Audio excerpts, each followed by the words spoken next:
श्री शिवाय नमस्तुभ्यम। राधे राधे दोस्तों, आप सभी का बहुत बहुत स्वागत है आपके और मेरे अपने यूट्यूब चैनल आर के शिव शक्ति एक कदम अध्यात्म की ओर। लो भाई, आ गई दिवाली। कितने दिनों से हम वेट कर रहे थे कि कब से दिवाली आए, कब हम दिवाली के उपाय करें, कब माता लक्ष्मी को हम घर लेके आए। और इस वे सबसे ज़्यादा हाथ अगर किसी का है तो वो है आपके घर की लक्ष्मी, आपकी ग्रह लक्ष्मी, मतलब आपकी पत्नी, आपकी माता, आपकी बहन, जिन्होंने लक्ष्मी माता के आने के लिए पूरे घर को साफ किया है, कोना कोना चमकाया है। अप्रिशिएट करिए उन्हें, ठीक है। तो चलिए, आज आपको मैं कुछ उपाय बताऊंगी कि लक्ष्मी माता को घर पे कैसे बुलाएं, लक्ष्मी माता के लिए घर में ऐसे क्या करें दिवाली वाले दिन कि आपको जो है लक्ष्मी माता आपके घर से दोबारा जाए ही नहीं। तो चलिए शुरू करते हैं। उससे पहले अगर आप मेरे चैनल पर नए हैं तो चैनल को सब्सक्राइब जरूर कर लीजिएगा। हमारे चैनल पे आपको बहुत सारी आध्यात्मिक बातें, कथाएं, आपको सब मिलेगी और सारे उपाय भी मिलेंगे। ये वेदों पुराणों से भी निकाले हुए उपाय हैं जो मैं आपको बताने जा रही हूँ। तो चलिए, हमें ये जो उपाय हैं ये सिर्फ और सिर्फ दिवाली की रात को ही करना है। तो उपाय क्या है?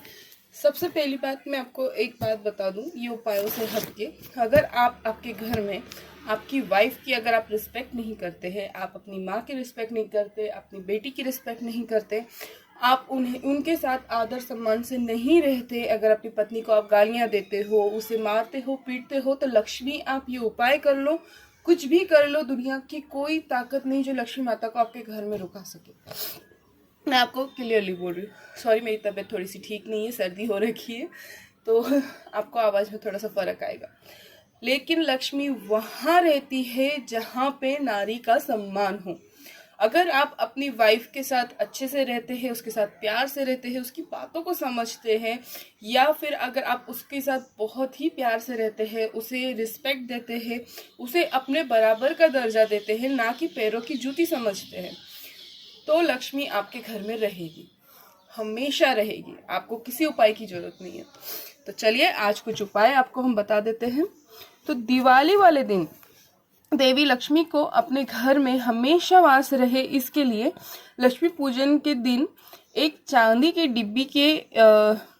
की डिब्बी आपको लेनी है और उसके अंदर आपको डालनी है नाग केसर, शहद, या फिर आपको इसके अंदर डालने हैं अमलताश के पत्ते। मराठी में इसे बहावा या करनी ये भी कहते हैं, ठीक है। तो अमलताश के आपको इसके अंदर पत्ते डालने हैं और इसकी पूजा आप जब दिवाली की रात को जब माता लक्ष्मी की पूजा करेंगे, इसकी भी पूजा आपको करनी है। दूसरे दिन ब्रह्म मुहूर्त में आपको ये जो चांदी की डिब्बी है, इसमें ये सारी चीजें जो आपने रखी है, एक लाल कपड़े में इसको आप रखिएगा और उसको बांध के आप तिजोरी में रख दीजिए और माता लक्ष्मी से प्रार्थना करिएगा कि माता लक्ष्मी, मैंने ये आपका नाम लेके ये जो है अमलताश के पत्ते के नाग केसर, ये आपका नाम लेके, आपका आवाहन करके, आपकी पूजा करके मैं इसे आज अपनी तिजोरी में रख रहा हूँ। मतलब मैं माता लक्ष्मी को अपनी तिजोरी में विराजमान कर रहा हूँ। तो आप मेरे घर में वास करें, मेरी तिजोरी, मेरे धन दौलत, मेरे घर के भंडारे आप हमेशा भरते रहें, ठीक है। और एक बात और याद आई मेरे को, आप इस दिन, आपको दिवाली के दिन आपको क्या कर रहा है कि चावल जो है ना, आपके घर का जो चावल का डब्बा है, तो आप नए चावल लेके आइए और नए चावल को आपको क्या करना है कि जो आपका चावल का डब्बा है, अगर आपकी सामर्थ्यता है तो आप जो है वो चांदी का डब्बा लेके आइए सिर्फ चावल रखने के लिए। और अगर सामर्थ्यता नहीं है तो कोई बात नहीं, आप स्टील ले लीजिए या फिर आप चीनी माटी का डब्बा ले लीजिए। माटी का लेंगे, चीनी माटी का लेंगे तो अति उत्तम, कोई प्रॉब्लम नहीं है, क्योंकि पहले के टाइम पे भी भंडार करने के लिए मिट्टी के बर्तन ही यूज किए जाते थे, अगर जिनकी सामर्थ्यता नहीं होती थी। पर जो राजा महाराजा थे उनके घर में चांदी, सोना, इसके बर्तन होते थे। तो अगर आपकी सामर्थ्यता नहीं है, कोई बात नहीं, कुछ करने की जरूरत नहीं है। आप एक चीनी माटी का डब्बा आता है, अचार की बरनी जो आती है जो चीनी माटी की, वो 5 किलो 10 किलो के हिसाब से आप लेके आ जाइए आपके घर पे, उसको धो लीजिए, सुखा लीजिए। और जिस दिन दिवाली है उस दिन नए चावल आप उसके धनतेरस वाले दिन आप जो है नए चावल लेके आएंगे और उसको दिवाली वाले दिन जब आप लक्ष्मी पूजन कर लेंगे उस दिन आपको क्या करना है, वो जो आपका डब्बा है चावल का जो आप लेके आए हैं चीनी माटी का, उसके अंदर आपको चावल भरने हैं। तो चावल भरने कैसे हैं, आप जो पति रहेंगे वो ऊपर से वो बोरी को पकड़ेंगे 5 किलो की, और नीचे से जो पत्नी है वो दोनों हाथ लगा के जैसे जो चावल है वो उसके अंदर डालेगी। तो उससे क्या होगा कि वो जो आपके घर की लक्ष्मी है ना, उसके हथेली में लक्ष्मी का वास होता है, तो वो उसके थ्रू आप चावल को अंदर डालेंगे डब्बे के अंदर। तो इससे माता लक्ष्मी जो है वो चावल के रूप में आपके घर में विराजमान होगी। ठीक है, तो आपको उसके चावल के डब्बे के अंदर डालने के बाद पूरा चावल ऊपर तक आपको भरना है। भरने के बाद उसके ऊपर आपको उसके अंदर चावल के डब्बे के अंदर वो एक चमकीली सी पन्नी आती है नेट वाली, उसके अंदर आपको 21 रुपये 11 रुपये जो भी आपके पास हो वो आप उसके अंदर डाल दीजिए। एक केसर की डब्बी उसके अंदर डाल दीजिएगा, छोटी छोटी सी मिलती है एवरेस्ट की, 20-30 रुपए की एक छोटी सी डब्बी जैसी मिलती है पॉकेट फ्रेंडली, वो आप उसके अंदर डाल दीजिएगा। और उसके बाद उसके अंदर जो है आपको चावल के डब्बे के अंदर ये जो पोटली आप बनाएंगे माता लक्ष्मी का श्री बोल के आपको ये पोटली इसके अंदर डालनी है, और ऊपर से पूरे चावलों से आपको उसको ढक देनी है। पूरा प्लेन करिएगा और उसके ऊपर भी श्री लिख दीजिएगा, और आपको उस ढक्कन उसके ऊपर ढक्कन लगा देना है, और उस चावल की बनी को नमस्कार करना है, उसकी पूजा करनी है। एंड देन आप अपना जो भी आपको काम करना है वो आप कर सकते हैं। तो इससे ये होगा कि माता लक्ष्मी को आपने विराजमान किया। सेम ऐसा ही आपको नमक के साथ करना है। नमक को भी मैंने आपको पिछली दिवाली पे भी बताया था कि नमक जो है वो हमेशा मिट्टी के बर्तन में रखें, क्योंकि भू देवी और जल देवी ये दोनों मिलके आपका घर की समृद्धि भरेगी। क्योंकि नमक जो है वो समुद्र से निकला है और माता लक्ष्मी भी समुद्र से उत्पन्न हुई है। तो आप जो है और जो भू देवी है मतलब जो हमारी धरती है वो जो है मिट्टी के रूप में होती है। तो आप जो है चीनी माटी का एक डब्बा लेके आ जाइए, या फिर आप अगर मिट्टी का मिलता है तो मिट्टी का लेके आ जाइए, पर मिट्टी का हो।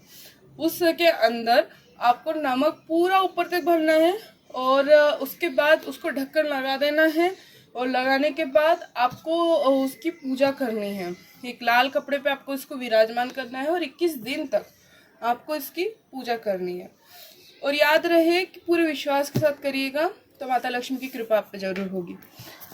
और अभी एक और उपाय है, देवी की कृपा साल भर रहने के लिए लक्ष्मी पूजन की रात्रि को 12 बजे घी के 11 दिए जलाकर घर के बीचों बीच 11 दियों का एक चक्र बनाकर उसके बीच में कुमकुम से श्री लिखे और श्री एकाक्षी मंत्र का जप 108 बार करें, और लक्ष्मी माता से अपने घर में वास करने की प्रार्थना करें। मैं गारंटी के साथ कहती हूँ कि आपको कभी भी साल में कभी भी आपको लक्ष्मी की कमी नहीं होगी, कोई कमी नहीं सताएगी। और दूसरा उपाय जो है वो ये है, लक्ष्मी जी की उपासना में लाल रंग का उपयोग जरूर करना चाहिए। लाल कपड़े हो, लाल फूल हो, कुछ भी हो वो लाल ही होना चाहिए। उनकी उपासना में आपको जो है उनके लिए फूल अगर आपको लेना है तो वो लाल कलर की लीजिए, या फिर आप कमल ले सकते हैं। उनके लिए आपको चुनरी लेना है लाल कलर की लीजिए, उनके लिए वस्त्र लेना है लाल कलर के लीजिए, उनका आसन भी आपको लाल ही रखना है। इस दिन आपके घर की जो लक्ष्मी है, आपकी जो ग्रह स्वामिनी है, उसके हाथों अपने चौखट पर हल्दी से आपको लेपन करवाना है। ठीक है, तो इस दिन आपको हल्दी से अपने चौखट पर लेपन करवाना है, और उसमें आपको अष्टलक्ष्मी के नाम से 8 बिंदियां बनानी है हल्दी कुमकुम से, अष्टलक्ष्मी का नाम लेके। एंड देन आपको क्या करना है, वहां से हल्दी कुमकुम के आपको ये पद चिन्ह बनाने हैं लक्ष्मी जी के घर के अंदर आते हुए, जहाँ पे आपने पूजा स्थान बनाया है, जहाँ पे माता लक्ष्मी को आपको विराजमान करना है वहां तक। और इस दिन सिर्फ दिवाली की रात्र ऐसी है जब आप गणपति जी की पूजा कर सकते हैं, आप चाहे तो दुर्गे दुर्गट भारी वाली आरती कर सकते हैं, पर माता लक्ष्मी की आरती आपको नहीं करनी है। चाहे कुछ भी हो जाए, दिवाली की रात्रि आपको माँ लक्ष्मी की आरती नहीं करनी है। आरती करने का मतलब क्या होता है, शास्त्रों में, वेदों में ये बताया गया है कि जब आप किसी देवी देवता का आवाहन करते हैं, उन्हें आवाहन करने के बाद, आप उन्हें निमंत्रण देने के बाद जब वो आपके घर में आ जाते हैं और उसके बाद जब आप लास्ट में जो आरती करते हैं तो वो आरती में सारी क्षमा प्रार्थना हो जाती है। और वो आरती होने के बाद मतलब हम भगवान से प्रार्थना करते हैं उस आरती के दौरान कि भगवान अब आपका हमने आवाहन किया, आपकी पूजा की, हमारी पूजा स्वीकार कर लीजिए, अब आपका काम हो गया, आप अपने स्थान पे जा सकते हैं। हमें लक्ष्मी माता की पूजा करनी है पर आरती नहीं करनी है। चाहे कुछ भी हो उस दिन हमें लक्ष्मी माता की आरती नहीं करनी है। और अगर आप में सामर्थ्यता है, अगर आपकी बैठक अच्छी है, अगर आप बैठ सकते हैं तो इस दिन रात्र भर श्री एकाक्षरी मंत्र का जाप आप कमलगट्टे की माला पे करिए। मैं गारंटी के साथ कहती हूँ कि आप इस दिन, इस रात को आपकी घर में माता लक्ष्मी का प्रवेश जरूर होगा। ठीक रात 12 बजे, जैसे ही 12 बजेंगे वैसे ही आपके घर की जो पुरानी झाड़ू है, जो भी आपके घर में आप छोटी हो बड़ी हो, जो भी आप झाड़ू लगाते हैं, पर जो पुरानी झाड़ू है वो पुरानी झाड़ू लेके आपके घर का जो अंत है, जो आखिरी सिरा है, वहां से एक रेशमी झाड़ू को लेके आना है। झाड़ू उठानी नहीं है, आपको सीधा लेके आना है और जो उमरटा है, उमरटे के बाहर उस पर आप जो रेश खींचते हुए लाए ना, तो उसको ऐसे करना है जैसे कि आपने घर से कचरा बाहर फेंका हो, तो वैसे आपको बाहर फेंकना है और आपको जोर से उमरटे पे वो जो पुरानी झाड़ू है उसको अपटना है और उस कहना है अलक्ष्मी निरासरम। ये मंत्र बोलते हुए आपको वो उमरटे पे जो है झाड़ू को अपटना है। और जैसे ही आप ये अपटेंगे तो जो पुरानी झाड़ू है उसे घर से बाहर फेंक दीजिएगा। और जैसे ही आप ये करें तुरंत दरवाजा बंद कर लीजिएगा ताकि अलक्ष्मी दोबारा घर में प्रवेश ना कर सके। गारंटी के साथ कहती हूँ, मैं हर साल ये उपाय करती हूँ, इसलिए मैं आपको ये सारे उपाय बता रही हूँ। गारंटी के साथ कहती हूँ कि आपके घर में लक्ष्मी की कमी कभी नहीं होगी, कभी नहीं होगी। एक्चुअली मैं ये वीडियो जो है वो पार्ट्स में बनाने वाली थी, बट बहुत कम रह गया है और सब तक ये वीडियो पहुंचनी चाहिए, इसलिए ये वीडियो मैं अभी बना रही हूँ और सारे उपाय एक ही वीडियो में डाल रही हूँ, तो ये वीडियो थोड़ा लंबा होगा। बट कोई बात नहीं, जब लक्ष्मी माता को बुलाना है तो वीडियो लंबा हो या छोटा हो, काम की बात सबसे पहले। दूसरा एक सबसे खास उपाय जो मैं ये रात्रि करती हूँ, अगर आपके अंदर सामर्थ्यता है, आपके पास उतना पर्याप्त धन है और आप में शक्ति है कि आप पूरी रात्र बैठ के जप कर सके, होम कर सके, तो इस रात्रि को आपको जप भी करना है और उसका दशांग हवन जरूर करना है।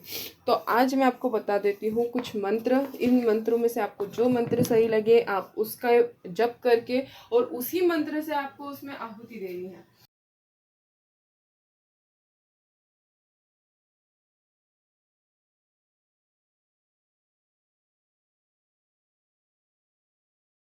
आपको एक जो मंत्र है वो है कमलात्मक मंत्र, माता लक्ष्मी का है। तो वो मंत्र कुछ इस तरह से है, ओम श्रीं ह्रीं श्रीं कमले कमलालये प्रसिद्ध प्रसिद्ध श्री ह्रीं श्रीं महालक्ष्मी नमः।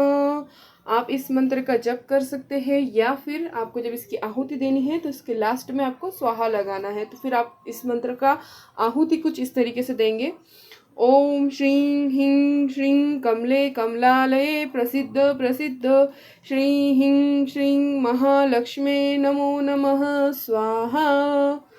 माता लक्ष्मी का एक बीज मंत्र है, एकाक्षरी मंत्र है श्री।